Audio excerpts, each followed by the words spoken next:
Some recent data suggests, did the Covenant system work? Or did it not? Let's have a look.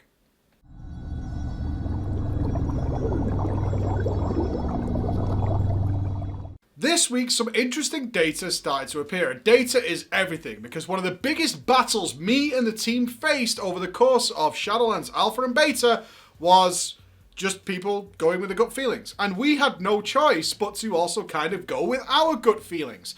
From our side, people tend to prefer performance-based choices, even if that comes with things they maybe don't like, such as thematic or aesthetic choices.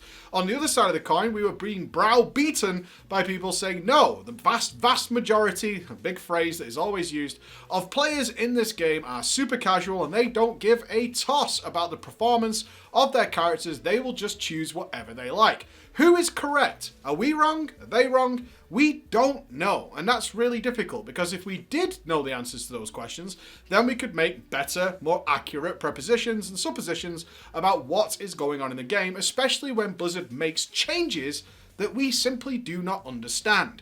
It's hard to gauge why something happens when Blizzard doesn't really clearly explain why it's happened. And often, as it was with Master Looter, they leave it to the community to come up with their own reasons, and then often the community will go along with that. It was very nasty guild leaders here and there, although we could find no evidence of being a widespread issue.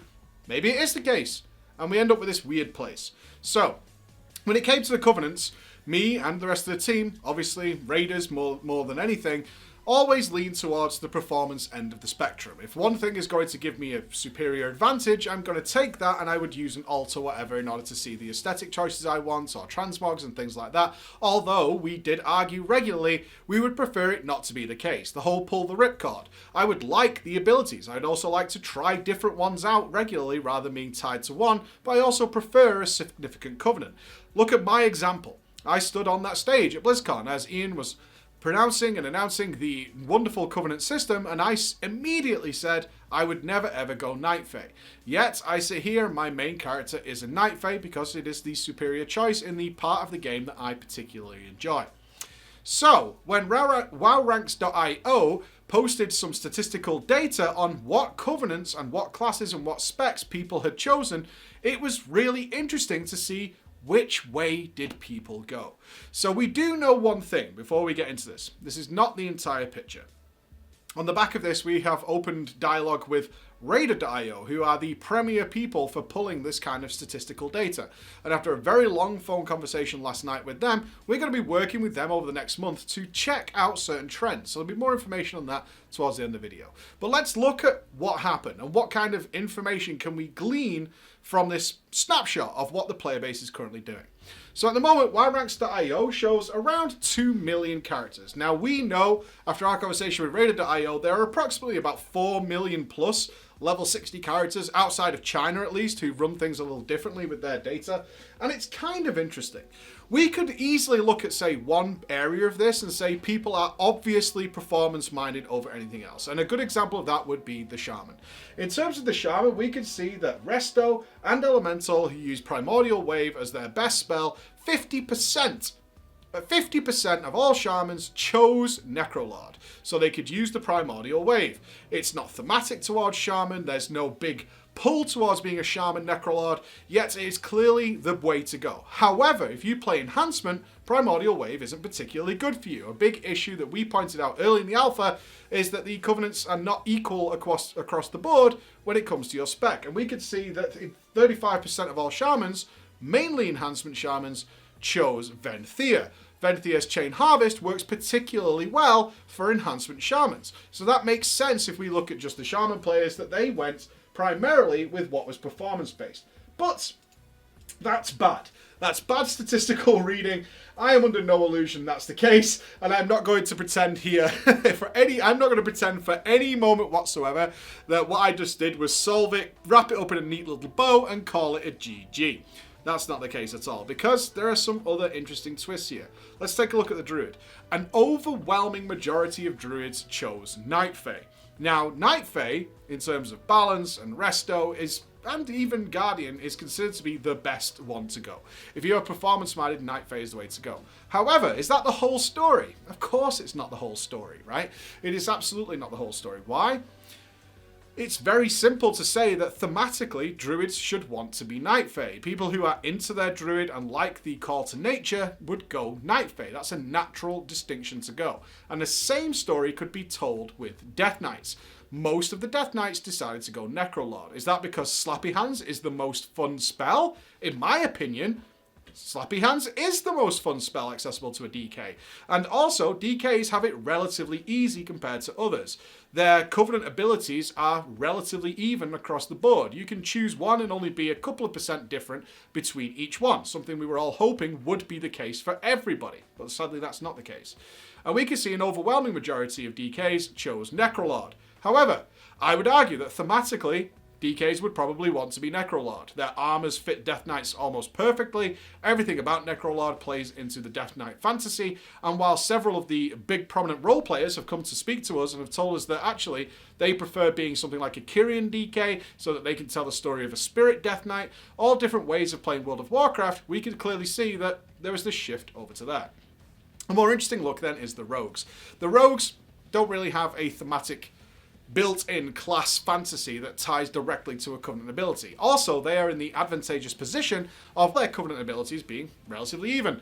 Some are slightly better in one way, some are slightly better the other way, but thematically there's no big difference, and whether or not you choose one besides Necrolord, which got hammered into the ground during the beta, it doesn't really matter. What can we see? They did choose relatively evenly. So what does that tell us? Does that tell us that when I'm not particularly inclined, or my class doesn't feel like it should be a certain theme or aesthetic, and I have the full open scope of any of the Covenants I want to choose, then people do that. They just choose whichever they feel like because it really doesn't matter, and do they have the best deal of all? I could read into that. I could take that as a probable picture. I don't feel like I'm a particular Night Fae. I don't feel like I'm particularly a Venthyr. I don't feel like I'm particularly going to go over to the Kyrians. But it doesn't matter, so when I was leveling, I just chose the one I wanted to be. And that works out fine for me because all of my abilities are relatively close to each other. There's lots of stories to tell here. The monks are similar. They went seemingly performance-based. However, we do know that if people are really hardcore, and this is where it gets very messy, we have to start looking at the specs individually, and you can see all these images down below, is that we can see something like all the tank-based classes kind of drifted towards Kyrian. There's a larger percentage of tanks in those fields than there are in the other ones, because the guys who only play protection get more benefits, generally speaking, from the Kyrian. And that's something that they're all seemingly going for, depending on how hardcore they are. So that's the data we have so far. It's a snapshot. It's not a complete picture, and I don't want to read too much into that. I'm just giving you an idea of the kind of information we can start looking at and piecing together. But we want to do better. You deserve better from us in order to figure this stuff out. So, what are we going to do? Well, as I said, we spoke to Radar.io. And in a long conversation with them, we found out a lot of things that we can do with a lot of the data that they get, particularly over Mythic Plus Week. So this is what we're going to do. It's something you should look forward to over the next few weeks here and long term. We're going to take a look at a snapshot of the entire player base, again, outside of China, because China do things a little bit differently with their API, and see, first of all, how many characters actually bother to do Mythic Plus? Do we see an overwhelming amount of characters who don't take part in Mythic Plus? Perhaps they only capped characters to see the story because Blizzard prevented you from seeing the entire story?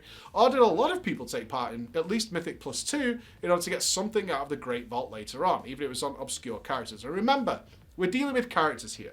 We can't figure out players. So while I say there are 4 million plus level 60 characters right now, there'll be people like Flex from Echo, who has like 8 mages, and there'll also be several people who I know in my audience who haven't capped yet because their work life doesn't permit them to have that kind of time. So, does it even out? We still have some multi-boxes running around. It's hard to say.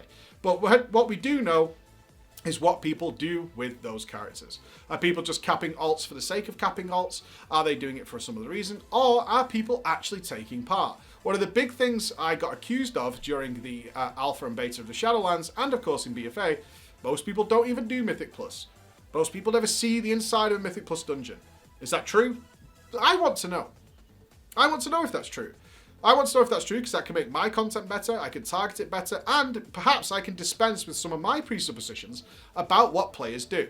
My tendency is that people prefer the red laser over the blue laser if their blue laser is the favourite colour, but the red laser does 1 more damage. I tend to think gamers drift towards the red laser even if it goes against what they would personally prefer to have because it does more. That's how I feel about gaming. That's how I've always felt about gaming. And I think that's how a lot of people feel about gaming. But if I'm wrong, that's fine too. And I would like to get an answer. So what we're going to do is this. I'm going to present to you a hypothesis. And this is what we're going to work with. I'm going to do the hypothesis like this. I believe that in the first week of Mythic Plus, which starts tomorrow, we're going to see a skew towards performance, but not overly heavy. Kind of what we've seen here today. While there are skews to people choosing their best performing option, there's still a fair mix, right? There's still a fair mix. However, we're going to take that snapshot, we're going to analyze that data, and we'll present a video to you in about a week and a half's time. That's when we're going to be able to collect everything, including Taiwan, in order to see what exactly is happening. Then we're going to look at it again in a month's time. What might change? Well, the Race to World First is going to take place. That's going to be on the big screens of many World of Warcraft players. Even if not everybody watches it, word of mouth spreads like wildfire in World of Warcraft, especially when it comes to what is good. It's where all this community perception comes from. One of the biggest enemies of World of Warcraft is community perception. It's what people believe is bad, even if it's not bad. People believe it to be bad because their friend told them, who watched the World First race, or who started to watch streams. It only takes one person to sit and watch the streams of the MDI players to then feed that back into their friends, who feed it into their friends, who feed it into their friends. The trickle-down effect from the top end is very real. In my interview with Ian, leading into the Shadowlands, he hoped that because of the way the Covenant system would work and inclusion of specific buffs within the dungeons, that it would raise inclusivity across the board in Mythic Plus. We will also start to see whether or not that is accurate in 4 weeks' time. What we're going to be looking for is trend shifts. How many people do play Flavor of the Month? Vengeance Demon Hunter is looking pretty strong right now. So, are we going to see, if we see all these streamers and things, and all the YouTubers, all these influencers playing these classes and saying, well, it's really good, and then the charts start to fill in, we start to see classes being benched and the Race to World First by various guilds, are we going to start to see them drift away compared to where they are in the first weeks and people focus heavily onto something else? How much? Some people will do it, but how many? I don't know. I don't know the answer. But my feeling is, over the next 4 weeks, we'll have this one picture, and then in 4 weeks, that picture is going to change, and it's going to shift. I think we might see people leaving their covenants and moving to the ones that they're starting to see more widespread notoriety of from other people. People like, in my opinion, to play the best thing. But I'm also okay with being wrong. And if I am proven wrong, that's good too, because then we can work with that information. So, let's wait and see. Thank you very much for watching, guys, and I'll see you again. Bye-bye.